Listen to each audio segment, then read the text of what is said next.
Hi friends, welcome to Krishna's story time. Krishna's story ടൈമിലൂടെ ഇന്നു മുതൽ രാമായണം കഥാരൂപത്തിൽ നിങ്ങളുടെ മുന്നിലേക്ക് എത്തിക്കുന്നു. സചിത്ര രാമായണം എന്ന ഈ പുസ്തകത്തിൻ്റെ രചയിതാവ് കെ മനോജ് കുമാർ. പ്രസിദ്ധീകരണം സിസോ പബ്ലിഷേഴ്സ്, തിരുവനന്തപുരം. കഴിഞ്ഞ ദിവസത്തെ ഭാഗം എല്ലാവരും കേട്ടിരിക്കുമെന്ന് കരുതട്ടെ. ഇന്നത്തെ ഭാഗം തുടങ്ങുന്നതിന് മുൻപായി ഈ ചാനലിലേക്ക് ആദ്യമായി വിസിറ്റ് ചെയ്യുന്നവരും ഇതുവരെയും സബ്സ്ക്രൈബ് ചെയ്യാത്തവരുമെല്ലാം ഒന്ന് സബ്സ്ക്രൈബ് ചെയ്ത് വീഡിയോ കേൾക്കാൻ ശ്രമിക്കുക. നിങ്ങളുടെ ലൈക്ക്, ഷെയർ, കമൻറ്റ് എന്നിവ നൽകി ഈ ചാനലിനെ സപ്പോർട്ട് കൂടി ചെയ്യുക. ഇന്നത്തെ ഭാഗത്തിലേക്ക്.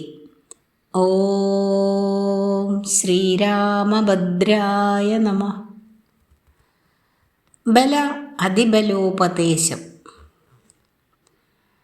വസിഷ്ഠന്റെ ഉപദേശമനുസരിച്ച് രാമനെ വിശ്വാമിത്ര മഹർഷിയുടെ കൂടെ അയക്കുവാൻ ദശരഥ മഹാരാജാവ് തീരുമാനിച്ചു.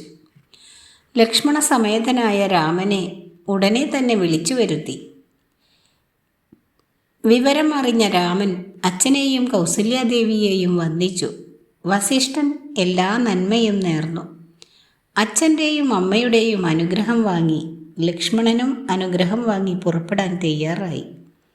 വിശ്വാമിത്രൻ്റെ കരങ്ങളിൽ രാമനെ അർപ്പിച്ചപ്പോൾ ആകാശത്തു നിന്ന് പുഷ്പവൃഷ്ടിയുണ്ടായി. അവർ യാത്ര തുടങ്ങിയപ്പോൾ ശംഖനാദം അന്തരീക്ഷത്തെ ഭക്തി നിർഭരമാക്കി. മുന്നിൽ വിശ്വാമിത്രൻ, തൊട്ടു പിന്നിൽ കോദണ്ഡം വഹിച്ച് രാമന് പിറകെ വില്ലേന്തിയ ലക്ഷ്മണൻ. അങ്ങനെയായിരുന്നു അവരുടെ യാത്ര. അയോധ്യ നഗരി വിട്ട് അവർ സരയൂ തീരത്തെത്തി. അവിടെ വെച്ച് വാത്സല്യത്തോടെ രാമനെ അടുത്തു വിളിച്ച് ബല, അതിബല എന്നീ മന്ത്രങ്ങൾ വിശ്വാമിത്രൻ ഉപദേശിച്ചു കൊടുത്തു. ഉണ്ണി, ഞാൻ ബല, അതിബല എന്നീ മന്ത്രങ്ങൾ ഉപദേശിക്കാം. ഇത് സ്വായത്തമായാൽ വിശപ്പോ ക്ഷീണമോ ഉണ്ടാകില്ല. സ്വബുദ്ധി ഇല്ലാത്തപ്പോൾ ഉറക്കത്തിൽ പോലുമോ രാക്ഷസന്മാർ അടുക്കാൻ ധൈര്യപ്പെടുകയില്ല. സൗന്ദര്യവും ബുദ്ധിയും ജ്ഞാനവും വർദ്ധിക്കും. കൈക്കരുത്തിൽ ലോകത്തിൽ അതുല്യനാകുകയും ചെയ്യും. ബ്രഹ്മാവിൻ്റെ മുഖത്തു നിന്നും ജനിച്ച പുത്രിമാരാണ് ബലയും അതിബലയും. ധർമാവതാരമായ രാമന് ഞാൻ ഈ മന്ത്രങ്ങൾ നൽകുകയാണ്. ഇതാകട്ടെ തപസ്സുകൊണ്ട് മാത്രം ലഭിക്കുന്നതാണെന്നതും ഓർമ്മ വേണം. കുമാരൻ മന്ത്രങ്ങൾ രണ്ടും സ്വീകരിച്ചു. അന്ന് രാത്രി അവിടെ കഴിച്ചുകൂട്ടി. പിറ്റേന്ന് സൂര്യൻ ഉദിച്ചു തുടങ്ങിയപ്പോഴേ മഹർഷി കുമാരന്മാരെ ഉണർത്തി ദിനകൃത്യങ്ങൾ ചെയ്തു വരാൻ പറഞ്ഞു. മഹാമുനിയുടെ നിർദ്ദേശം കേട്ട ഉടനെ കുളിച്ച് മന്ത്രങ്ങൾ ജപിച്ച് പിന്നീട് പരമശിവനെ വന്ദിച്ചു നിന്നു. സരയുവിൻ്റെ തീരത്തുകൂടി അവർ യാത്ര തുടർന്നു. സരയു ഗംഗയുമായി ചേരുന്നിടത്തെ പുണ്യസങ്കേതത്തിലെത്തി. ആ പുണ്യാശ്രമം ഏതെന്ന് രാമൻ വിശ്വാമിത്ര മഹർഷിയോട് ചോദിച്ചു. മഹർഷിയാകട്ടെ അത് ആരുടേതാണെന്ന് രാമലക്ഷ്മണന്മാർക്ക് വിശദമായി പറഞ്ഞുകൊടുത്തു. രാമ, കാമദേവന് ആദ്യം ശരീരമുണ്ടായിരുന്നു. ആ സമയത്ത് പരമശിവൻ മനസ്സംയമനം ചെയ്ത് ഇവിടെ താമസിക്കുകയായിരുന്നു. ധ്യാനത്തിൽ നിന്നുണർന്ന മഹാദേവനെ കാമൻ സ്പർശിച്ചു. കോപിഷ്ഠനായ ദേവൻ കാമനെ ഒന്ന് നോക്കി. ആ നോട്ടത്തിൽ കാമൻ്റെ അംഗങ്ങൾ എല്ലാം ഭസ്മമായി പോയി. മന്മഥൻ്റെ അംഗങ്ങൾക്ക് നാശം സംഭവിച്ച സ്ഥലമായതിനാൽ ഈ പ്രദേശത്തിന് അംഗദേശം എന്ന പേർ ലഭിച്ചു. മഹാദേവൻ്റെ ശിഷ്യപരമ്പരയിൽപ്പെട്ടവരാകയാൽ ഇവിടുത്തെ മുനിമാർ അതിധർമ്മിഷ്ഠരാണ്. ഗംഗ, സരയൂ നദികളുടെ മധ്യത്തിലുള്ള ഈ ആശ്രമം കാമാശ്രമം എന്നാണ് അറിയപ്പെടുന്നത്. നമുക്ക് ഇന്ന് രാത്രി ഇവിടെ കഴിച്ചുകൂട്ടാം. അടുത്ത ഭാഗം താടകാവധം. മഹാമുനിമാർ അത്യാദരപൂർവം അതിഥികളെ സൽക്കരിച്ചു. അന്ന് രാത്രി അനേകം കഥകൾ വിശ്വാമിത്ര മഹർഷി രാമലക്ഷ്മണന്മാർക്ക് പറഞ്ഞുകൊടുത്തു. പുലർച്ചയ്ക്ക് എണീറ്റ് അവർ യാത്ര തുടർന്നു. മുനിമാർ നദീതീരം വരെ അവരെ അനുഗമിച്ചു. നദി കടക്കുവാൻ സജ്ജമാക്കിയിരുന്ന തോണിയിൽ അവർ കയറി. കടലിലേക്ക് ഒഴുകുന്ന നദിയെ കുറുകെ കടക്കുവാൻ തുടങ്ങി. ഗംഗയുടെ മധ്യത്തിലെത്തിയപ്പോൾ ദൂരെ ഒരാരവം കേൾക്കുന്നതായി രാമന് തോന്നി. അതെന്താണെന്ന് ബാലസഹജമായ ഉത്കണ്ഠയോടെ രാമൻ മഹർഷിയോട് ചോദിച്ചു. അലകളുടെ ശബ്ദമാണോ എന്ന് രാമന് സംശയം തോന്നി.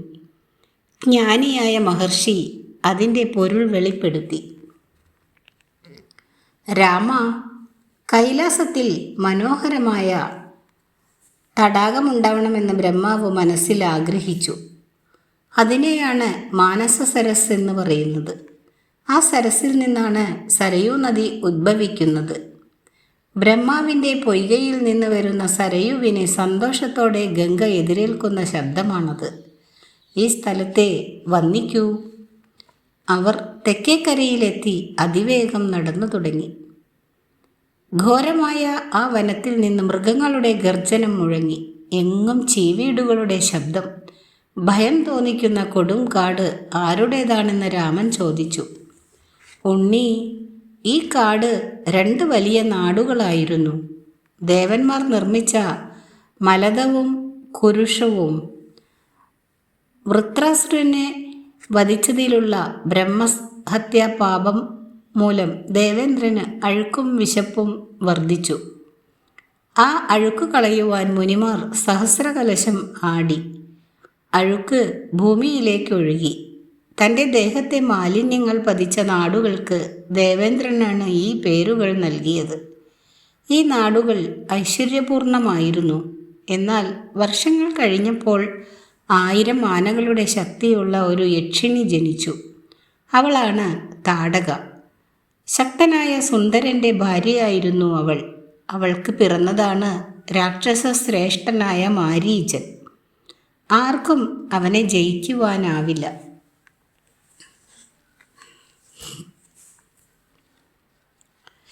താടകയാവട്ടെ ഈ നാടുകളെ വഴിയടച്ച് യഥേഷ്ടം ഭരിക്കുകയാണ്. ഇപ്പോൾ ഇതൊരു കൊടുങ്കാടായിരിക്കുന്നു. താടക വനത്തിൽ കൂടിയാണ് നമുക്ക് പോകേണ്ടത്. നിന്റെ കൈക്കരുത്ത് കാണിക്കുവാനുള്ള അവസരമാണിത്. താടകയെ കൊന്ന് ഈ നാടിനെ നീ രക്ഷിക്കൂ. ഇവിടം നീ ഐശ്വര്യപൂർണമാക്കണം. ഇത് കേട്ട് രാമൻ കൗതുകത്തോടെ മറ്റൊരു കാര്യം കൂടി ആരാഞ്ഞു. എങ്ങനെയാണ് സ്വതേ ഭീരുവും അബലയുമായ യക്ഷിണിക്ക് ഇത്രയേറെ ശക്തി കിട്ടിയത് എന്നാണ് രാമന് അറിയേണ്ടത്. ചോദ്യം വിശ്വാമിത്രനെ സന്തുഷ്ടനാക്കി. വരബലത്താലാണ് താടകയ്ക്ക് ഇത്ര ശക്തി ലഭിച്ചത്. പണ്ട് രാക്ഷസനായ സുകേതു പുത്രലബ്ധിക്കായി തപസ് ചെയ്തു. ബ്രഹ്മാവ് പ്രത്യക്ഷപ്പെട്ടു. 1000 ആനകളുടെ ശക്തിയുള്ള മകളുണ്ടാവട്ടെ എന്ന് അനുഗ്രഹിച്ചു. അങ്ങനെ താടക ജനിച്ചു. വളർന്ന ഒരു സുന്ദരിയായ സ്ത്രീയായി. ജർൽസന്റെ പുത്രനായ സുന്ദൻ അവളെ വിവാഹം കഴിച്ചു. അവർക്ക് ഒരു പുത്രൻ ജനിച്ചു, മാരീചൻ. അഗസ്ത്യമുനിയുടെ ശാപമേറ്റ് സുന്ദൻ മരിച്ചു. അപ്പോൾ മുനിയുടെ മുന്നിലേക്ക് ഓടി വന്ന താടക മുനിയെ കണ്ടു മോഹിച്ച് വിവശയായി. എന്നാൽ പിതാവിനെ കൊന്ന ബ്രഹ്മർഷിയെ വിഴുങ്ങാനടുത്ത മാരീചനെ നീയൊരു രാക്ഷസനായി പോകട്ടെ എന്ന് ശപിച്ചു. നഗ്നനായി തൻ്റെ മുന്നിലെത്തിയ സുന്ദരിയായ താടകയെ കോപം മൂലം നീയൊരു നരഭോജിയും വികൃതരൂപമാർന്നവളുമാകട്ടെ എന്നും ശപിച്ചു. താടകയാവട്ടെ അഗസ്ത്യമുനി താമസിച്ചിരുന്ന ഈ പ്രദേശമെല്ലാം നശിപ്പിച്ചു തുടങ്ങി. ഈ ഭീകരരൂപിണിയെ കൊന്ന് നീ രാജധർമ്മം നിറവേറ്റൂ. സ്ത്രീഹത്യ അധർമ്മമെന്ന് കരുതേണ്ട. പ്രജാരക്ഷയാണ് രാജാവിൻ്റെ പ്രധാന ധർമ്മം. മഹാമുനിയുടെ നിർദ്ദേശങ്ങൾ അനുസരിക്കണമെന്നാണ് പിതാവ് തന്നോട് ഉപദേശിച്ചിരിക്കുന്നതെന്ന് രാമൻ ഉണർത്തിച്ചു. തനിക്ക് മറ്റൊന്നും ആലോചിക്കാനുമില്ല. താടകയെ വധിക്കുന്നതിന് താൻ തയ്യാറുമാണ്. രാമൻ കോദണ്ഡം എടുത്ത് കുലച്ചു. അതിൽ നിന്ന് ഞാണൊലി മുഴങ്ങി. വനജീവികൾ ഞടുങ്ങി വിറച്ചു. താടക അപൂർവമായ ആ ശബ്ദം കേട്ട് ഇടത്തേക്ക് ഓടിയെത്തി. തൻ്റെ നേരെ വരുന്ന രാക്ഷസിയെ കണ്ട് രാമൻ അനുജനോട് പറഞ്ഞു, ലക്ഷ്മണ, ഏതു ധീരൻ്റെയും ഹൃദയം ഇവളുടെ രൂപം കണ്ടാൽ വിറങ്ങലിച്ചു പോകും. ഏതായാലും സ്ത്രീയല്ലേ, ഇവളുടെ കാതും മൂക്കും മുറിച്ച് ഇവിടെ നിന്നും പിന്തിരിപ്പിക്കാം. അതോടുകൂടി അവളുടെ ദുർനടത്ത അവസാനിക്കുകയും ചെയ്യും. താടക ഭയങ്കര രൂപത്തിൽ രാമലക്ഷ്മണന്മാരുടെ നേരെ അലറിക്കൊണ്ടടുത്തു. അന്തരീക്ഷം പൊടിപടലങ്ങൾ കൊണ്ട് മൂടി. അവൾ മായ കൊണ്ട് മറയുകയും ചെയ്തു. കുമാരന്മാരുടെ വില്ലുകളിൽ നിന്ന് ശരങ്ങൾ തുരുതുരേ ഉതിർന്നു. താടക കല്ലുകളും പാറകളും അവരുടെ നേരെ എറിഞ്ഞു. രാമൻ്റെ അമ്പുകൾ അവയെല്ലാം തകർത്തു. തൻ്റെ നേരെ പാഞ്ഞടുത്ത രാക്ഷസിയുടെ കരങ്ങൾ രാമൻ വിച്ഛേദിച്ചു. എന്നിട്ടും അലറിയെടുത്ത താടകയുടെ കാതും മൂക്കും ലക്ഷ്മണൻ അരിഞ്ഞിട്ടു. താടകയാവട്ടെ അനേകം രൂപത്തിൽ കുമാരന്മാരുടെ മുന്നിൽ പ്രത്യക്ഷപ്പെട്ടു. ശിലാവർഷം തുടങ്ങി. കുമാരന്മാർക്ക് അത് താങ്ങാനാവില്ല എന്ന് തോന്നിയ വിശ്വാമിത്ര മഹർഷി രാത്രിയാവും മുമ്പേ രാക്ഷസിയെ വധിക്കണമെന്ന് പറഞ്ഞു. ഇല്ലെങ്കിൽ രാത്രിയിൽ അവളുടെ ശക്തി ഇരട്ടിക്കും. അതു കേട്ടതും രാമൻ അതിഘോരമായ ഒരു അസ്ത്രമെടുത്ത് രാക്ഷസിയുടെ വക്ഷസ്സിലേക്ക് എയ്തു തറച്ചു. ഒരു പർവ്വതം മറിഞ്ഞു വീഴും പോലെ രാമബാണമേറ്റ് താടക നിലം പതിച്ചു. താടകയുടെ മരണം ദേവന്മാരെ അങ്ങേയറ്റം സന്തോഷിപ്പിച്ചു. വിശ്വാമിത്രനോട് ദേവേന്ദ്രൻ അരുളി ചെയ്തു, മഹാമുനി, തപശക്തിയാൽ അങ്ങേക്ക് ലഭിച്ചിട്ടുള്ള ആമേയാസ്ത്രങ്ങളെ രാമന് നൽകുക. കുമാരന് ദേവന്മാർക്കായി വലിയ കൃത്യങ്ങൾ ചെയ്യുവാനുണ്ട്. ദേവേന്ദ്രൻ മടങ്ങിപ്പോയി. നേരം സന്ധ്യയാവുകയും ചെയ്തു. മഹർഷി പ്രിയ ശിഷ്യനെ മാറോട് ചേർത്തു. അന്നു രാത്രി അവിടെ കഴിയാം എന്ന് തീരുമാനിക്കുകയും ചെയ്തു. ഭയമൊന്നും കൂടാതെ രാത്രി കഴിച്ചുകൂട്ടി. പിറ്റേന്ന് കൃത്യങ്ങളെല്ലാം കഴിച്ച് യാത്രയ്ക്ക് സന്നദ്ധനായ രാമനോട് വിശ്വാമിത്ര മഹർഷി പറഞ്ഞു, അങ്ങേക്ക് നല്ലതു വരട്ടെ. ഉണ്ണിയുടെ പ്രവൃത്തിയിൽ ഞാൻ സന്തോഷിക്കുന്നു. ഞാൻ സർവ്വദിവ്യാസ്ത്രങ്ങളെയും രാമന് നൽകുകയാണ്. അത് ലഭിച്ചാൽ 3 ലോകത്തിലും ആർക്കും ഉണ്ണിയെ ഒന്നും ചെയ്യുവാൻ കഴിയുകയില്ല. അത്രമാത്രം ശക്തിയുണ്ടവയ്ക്ക്. ആർക്കും തടുക്കാനാവാത്തതാണ് ദണ്ഡചക്രം, ധർമ്മചക്രം, വിഷ്ണുചക്രം, കാലചക്രം എന്നിവ. അവ ഇതാ അങ്ങയ്ക്ക് നൽകുന്നു. അതുപോലെയുള്ളതാണ് ഇന്ദ്രാസ്ത്രവും വജ്രാസ്ത്രവും. ശിവശക്തിയുള്ളതാണ് പാശുപതാസ്ത്രം. ഇവയും അങ്ങേക്ക് നൽകുന്നു. ബ്രഹ്മശിരസ് എന്നു പേരുള്ള അസ്ത്രവും ഐന്ദ്രികാസ്ത്രവും ഇതാ നൽകുന്നു. കുമാര, ദേവചക്രത്തെയും ബ്രഹ്മാസ്ത്രത്തെയും സ്വീകരിക്കൂ. മേധകി, ശിഖരി എന്നീ പേരുകളുള്ള ഈ ഗദകളും സ്വീകരിക്കൂ. പിനാകം, നാരായണം, ആഗ്നേയം, ശിഖരം, വായവ്യം, പ്രധനം, ഹയശിരസ്, ക്രൗഞ്ചം തുടങ്ങിയ അസ്ത്രങ്ങൾ ഇതാ ധർമ്മപാശം, കാലപാശം, വരുണപാശം എന്നിവ അസ്ത്രത്തോടെ സ്വീകരിക്കൂ. അസുരന്മാരുടെ മാത്രമായ കങ്കാളം, മുസലം, കപാലം, കങ്കണം എന്നിവയും സ്വീകരിക്കൂ. വൈദ്യാധരം, നന്ദനം, അംബിരത്നം, ഗാന്ധർവം, ദയിതം, മാനവം, പ്രസ്വാപനം, പ്രശമനം, സുരം, ദർപ്പണം, ശോഷണം, സന്താപനം, വിലാപനം, മാദനം, പൈശാചം എന്നീ ദിവ്യാസ്ത്രങ്ങളും ഏവരും ഇഷ്ടപ്പെടുന്ന മോഹനാസ്ത്രവും ഇതാ വാങ്ങിക്കൊള്ളൂ. സംവർത്തം, മുസലം എന്നിവയും ഇതാ. ഇങ്ങനെ പറഞ്ഞ മുനീന്ദ്രൻ മറ്റനേകം ദിവ്യായുധങ്ങളും ശ്രീരാമന് നൽകി. കിഴക്കോട്ട് തിരിഞ്ഞു നിന്ന് മഹായുധ മന്ത്രങ്ങൾ രാമന് ചൊല്ലിക്കൊടുത്തു. മന്ത്രങ്ങൾ ചൊല്ലിയതോടെ ആയുധങ്ങൾ രാമൻ്റെ അടുത്ത് വന്നു ചേർന്നു. തങ്ങളെല്ലാം രാമൻ്റെ ദാസന്മാരായിരിക്കുമെന്ന് അസ്ത്രങ്ങൾ രാമനെ വണങ്ങിക്കൊണ്ട് പറഞ്ഞു. അവയെല്ലാം തൻ്റെ ഹൃദയത്തിൽ വസിച്ചു കൊള്ളുവാൻ രാമൻ അനുവാദം നൽകി. തനിക്കിനി അസ്ത്രസംഹാര വിദ്യ കൂടി പറഞ്ഞു തരണമെന്ന് രാമൻ മഹർഷിയോട് അപേക്ഷിച്ചു. രാമാഭ്യർത്ഥന കേട്ട മഹർഷി അസ്ത്രസംഹാര ഉപദേശം നൽകി. വിവിധ നാമധേയങ്ങളിൽ അറിയപ്പെടുന്ന കൃശാശ്വസുതന്മാരെ രാമന് വശംവദനാക്കി കൊടുത്തു. രാമൻ ആ ദിവ്യരൂപികളെ സ്വീകരിച്ചു. അവരിൽ ചിലർ അഗ്നിതുല്യരാണ്. അവർ രാമൻ്റെ ആശ്രിതരാണെന്ന് പറഞ്ഞു. എപ്പോൾ ആവശ്യം നേരിടുന്നോ അപ്പോൾ തൻ്റെ ഹൃദയത്തിൽ സന്നിഹിതരാവണമെന്ന് രാമൻ അപേക്ഷിച്ചു. ആ വിക്രമികൾ രാമനെ നമസ്കരിച്ച് അപ്രത്യക്ഷരാകുകയും ചെയ്തു. മഹർഷിയുടെ നിർദ്ദേശമനുസരിച്ച് രാമൻ ദിവ്യമന്ത്രങ്ങൾ ലക്ഷ്മണനെ പഠിപ്പിച്ചു. ഉപസംഹരിക്കുന്നതിനുള്ള മന്ത്രങ്ങളും ഉപദേശിച്ചു കൊടുത്തു. ദിവ്യമന്ത്രങ്ങൾ ലഭിച്ച ശേഷം വർദ്ധിച്ച ആഹ്ലാദത്തോടെ കുമാരന്മാർ മഹർഷിയോടൊത്ത് യാത്ര ആരംഭിച്ചു. ആശ്രമം അടുത്തെത്തുന്തോറും പ്രശാന്തമായ അന്തരീക്ഷം തെളിഞ്ഞു വന്നു. എങ്ങും ഇമ്പമേകുന്ന ശബ്ദങ്ങൾ മാത്രം. ആശ്രമം എത്താറായെന്ന് കുമാരന്മാർക്ക് മനസ്സിലായി. അപ്പോൾ ആശ്രമ സങ്കേതത്തെക്കുറിച്ച് വിശ്വാമിത്രൻ വിശദമായി കുമാരന്മാർക്ക് പറഞ്ഞുകൊടുത്തു. യാഗരക്ഷ. അവർ അതിമനോഹരമായ മാമരത്തോപ്പിലേക്ക് കടന്നു. വിശ്വാമിത്രൻ ആ പുണ്യസങ്കേതത്തിൻ്റെ പൊരുൾ പറഞ്ഞുകൊടുത്തു. ഉണ്ണി, സർവലോകനാഥനായ മഹാവിഷ്ണു യുഗങ്ങളോളം തപസ്സനുഷ്ഠിച്ചത് ഇവിടെയാണ്.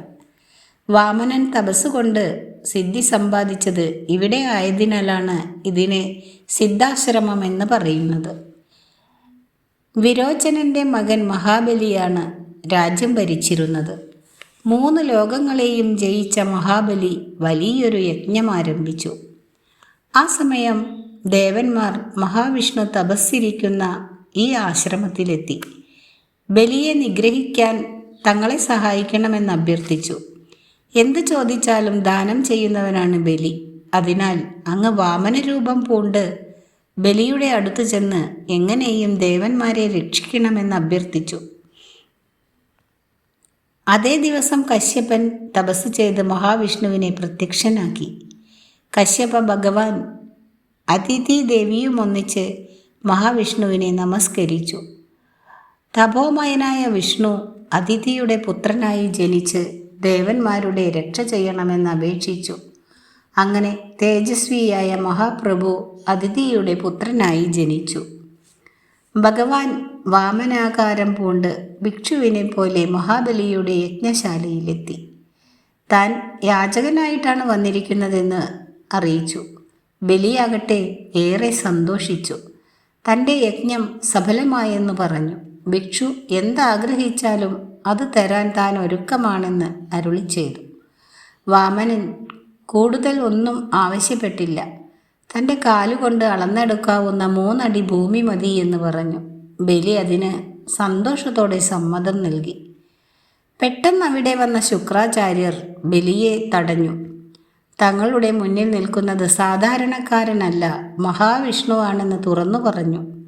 ഇത് കേട്ട് ശുക്രാചാര്യനെ ഗരുഡൻ ആക്രമിച്ചു. വൈകുണ്ഠനാഥൻ യജ്ഞശാലയിൽ എത്തിയതാണ് എങ്കിൽ തനിക്ക് ഏറ്റവും സന്തോഷമാണ് തോന്നുന്നതെന്ന് മഹാബലി പറഞ്ഞു. ഭഗവാൻ ആവശ്യപ്പെട്ടതുപോലെ ചെയ്തു കൊള്ളുവാൻ അനുവാദം നൽകി. വിശ്വരൂപം പൂണ്ട വൈകുണ്ഠേശ്വരൻ 2 ചുവട് കൊണ്ട് 3 ലോകങ്ങളെയും വീണ്ടെടുത്ത് ദേവന്മാർക്ക് നൽകി. അന്ന് തൃപ്പാദമൂന്നിയ സ്ഥലമാണ് ഇത്. 3ാമത്തെ ചുവട് കൊണ്ട് ബലിയെ പാതാളത്തിലേക്ക് ചവിട്ടി താഴ്ത്തുകയും ചെയ്തു. എനിക്ക് ഏതു തരത്തിലാണോ ഈ ആശ്രമം അതേപോലെ ഉണ്ണികൾക്കും ഇവിടെ കഴിയാം.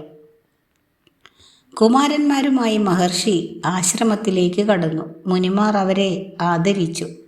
തുടർന്ന് രാമലക്ഷ്മണന്മാർ വിശ്വാമിത്ര മഹർഷിയോട് യജ്ഞദീക്ഷ ആരംഭിക്കുവാൻ അപേക്ഷിച്ചു. വിശ്വാമിത്രൻ ഇന്ദ്രിയങ്ങളെ നിയന്ത്രിച്ച് ദീക്ഷ കൊണ്ടു. കുമാരന്മാർ അന്നു രാത്രി ഉറങ്ങിയില്ല. രാവിലെ ഭക്തിപൂർവം അഗ്നിഹോത്രം ചെയ്യുന്ന മുനിയെ അവർ പ്രണമിച്ചു. അനന്തരം രാക്ഷസന്മാരുടെ ഉപദ്രവം സാധാരണ ഏത് സമയത്താണ് ഉണ്ടാകുന്നത് എന്ന് ചോദിച്ചു. അടുത്ത 6 ദിവസത്തേക്ക് മഹർഷി ഒന്നും ഉരിയാടുകയില്ല.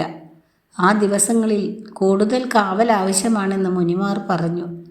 രാമലക്ഷ്മണന്മാർ കുലച്ച വില്ലുകളുമായി 5 ദിവസവും ഇമ വെട്ടാതെ യജ്ഞശാലയ്ക്ക് കാവൽ നിന്നു. 6-ാമത്തെ ദിവസം എത്തി. വിശ്വാമിത്രൻ വിധിയനുസരിച്ച് യജ്ഞം നടത്തുകയാണ്. മന്ത്രങ്ങൾ ഉയർന്നുകൊണ്ടിരുന്നു. പെട്ടെന്ന് യജ്ഞവേദി ഒന്ന് ജ്വലിച്ചു. ആകാശത്ത് നിന്ന് ഒരു ഇരമ്പം കേട്ടു തുടങ്ങി. മായാരൂപികളായ രാക്ഷസന്മാർ ആകാശത്ത് പ്രത്യക്ഷപ്പെട്ടു.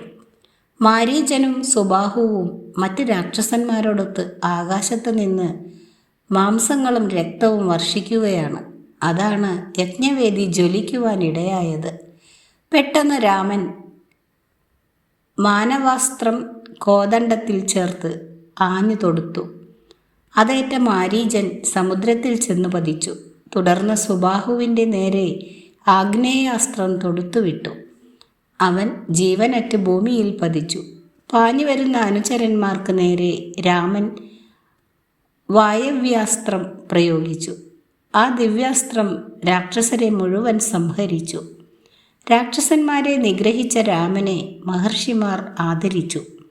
വിശ്വാമിത്രൻ ശിഷ്യനെ അഭിമാനത്തോടെ ആലിംഗനം ചെയ്തു. അന്ന് യജ്ഞം സമംഗളം അവസാനിച്ചു.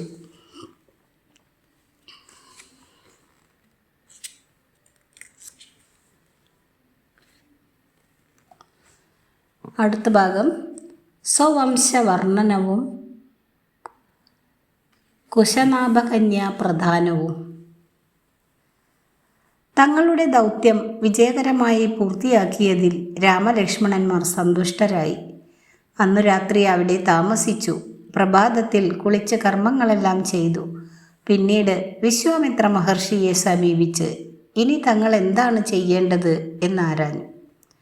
അപ്പോഴാണ് മഹർഷി മിഥില രാജ്യം ഭരിക്കുന്ന ജനക മഹാരാജാവിൻ്റെ സമീപത്തേക്ക് മുനിമാർ പോകാൻ ഒരുങ്ങുകയാണെന്ന കാര്യം വെളിപ്പെടുത്തിയത്. ജനക മഹാരാജാവ് വലിയൊരു യജ്ഞം നടത്തുകയാണ്. മിഥിലയിൽ അത്ഭുത തേജസ്സുള്ള ഒരു വില്ലുണ്ട്. തേജസ് മിന്നി നിൽക്കുന്ന ആ വില്ല് ദേവന്മാർ ജനകന് സമ്മാനിച്ചതാണ്.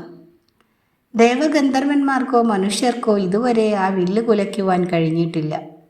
അനേകം രാജകുമാരന്മാർ അതിന് തുനിഞ്ഞിറങ്ങിയിട്ടുണ്ട്. അവർക്കാർക്കും ആ വില്ലെടുത്ത് ഉയർത്താൻ പോലും കഴിഞ്ഞിട്ടില്ല. മഹർഷിമാരോടൊത്ത് മിഥിലയിലേക്ക് ചെന്നാൽ ആ വില്ലും യജ്ഞവും കാണാൻ അവസരം ലഭിക്കുമെന്ന് വിശ്വാമിത്രൻ പറഞ്ഞു. സുനാഭം എന്ന ആ വില്ല് ജനക രാജധാനിയിൽ എല്ലാ ദിവസവും പൂജിക്കുന്നുണ്ട്.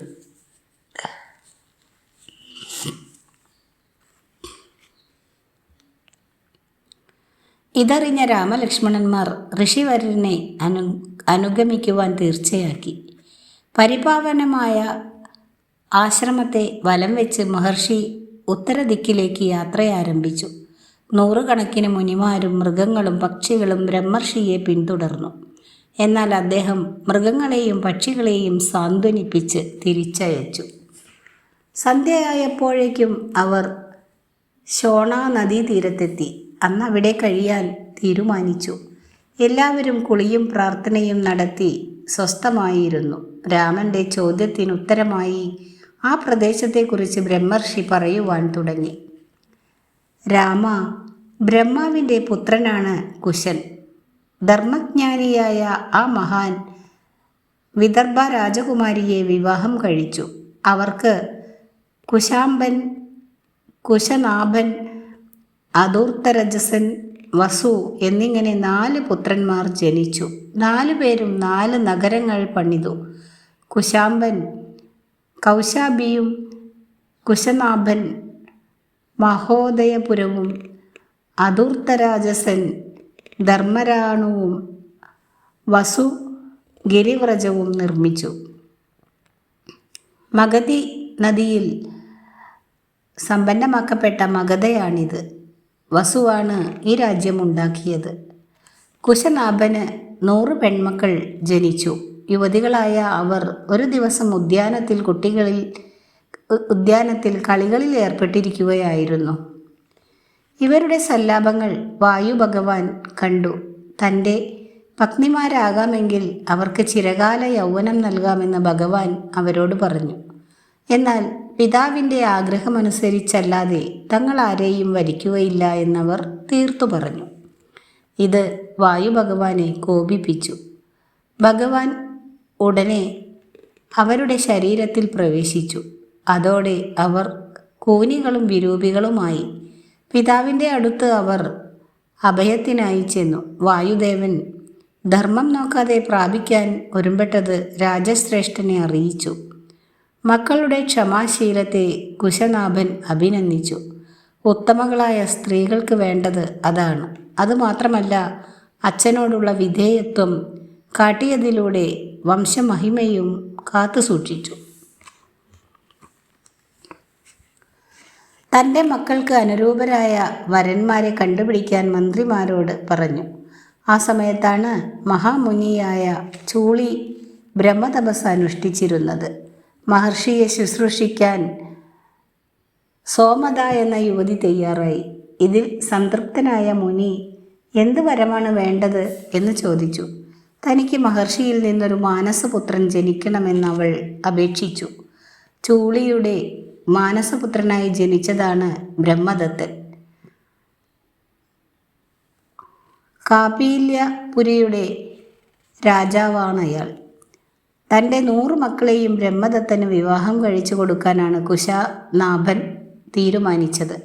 ബ്രഹ്മദത്തൻ്റെ കരസ്പർശമേറ്റതോടെ കന്യകകളുടെ കൂനും വൈരൂപ്യവും ഇല്ലാതെയായി. അവർ സന്തോഷത്തോടെ കാമ്പില്യത്തിലേക്ക് പോയി. കുശനാഭ രാജർഷി പുത്രകാമേഷ്ടി നടത്താൻ നിശ്ചയിച്ചു. യജ്ഞം നടക്കുമ്പോൾ പിതാവായ കുശൻ ബ്രഹ്മലോകത്തു നിന്നും പ്രത്യക്ഷനായി. നിനക്ക് കീർത്തിമാനായ ഒരു മകനുണ്ടാവും എന്നരുളി ചെയ്തു. കുമാര, ആ പുത്രനാണ് എൻ്റെ പിതാവായ ഗാദി. കുശരാജർഷി കുലത്തിൽ ജനിച്ചതിനാൽ എനിക്ക് കൗശികൻ എന്ന പേരും ലഭിച്ചു. എനിക്ക് നല്ല ഒരു ജ്യേഷ്ഠത്തിയുണ്ടായിരുന്നു, സത്യവതി. ഋചീകൻ അവരെ വിവാഹം കഴിച്ചു. ഭർത്താവിനോടൊപ്പം ജീവനോടെ അവർ സ്വർഗം പോയി. മാത്രമല്ല, ദേഹത്തെ ഹിമവാനിൽ നിന്ന് ഉദ്ഭവിക്കുന്ന ഒരു പുണ്യനദിയാക്കുകയും ചെയ്തു. അതാണ് കൗശികി നദി. പതിവ്രതയായ ചേച്ചിയോടുള്ള സ്നേഹത്താലാണ് ഞാൻ ഹിമവൽ സാനുവിൽ താമസിക്കുന്നത് തന്നെ. യജ്ഞം നടത്താനാണ് സിദ്ധാശ്രമത്തിൽ വന്നത്. രാമ, ഇതാണ് എൻ്റെ വംശത്തിൻ്റെ ചരിത്രം. കഥ കഴിഞ്ഞതോടെ സന്ധ്യയായി. ഏവരും മഹർഷിയെ വാഴ്ത്തി. ഇന്നത്തെ ഭാഗം ഇവിടെ അവസാനിപ്പിക്കുകയാണ്. അടുത്ത ദിവസം അടുത്ത ഭാഗവുമായി എത്തുന്നതാണ്. വീഡിയോ ഇഷ്ടമായാൽ എല്ലാവരും ഒന്ന് ലൈക്ക്, ഷെയർ, കമൻറ്റ് എന്നിവ നൽകി ഈ ചാനലിനെ സപ്പോർട്ട് ചെയ്യുക. Thank you.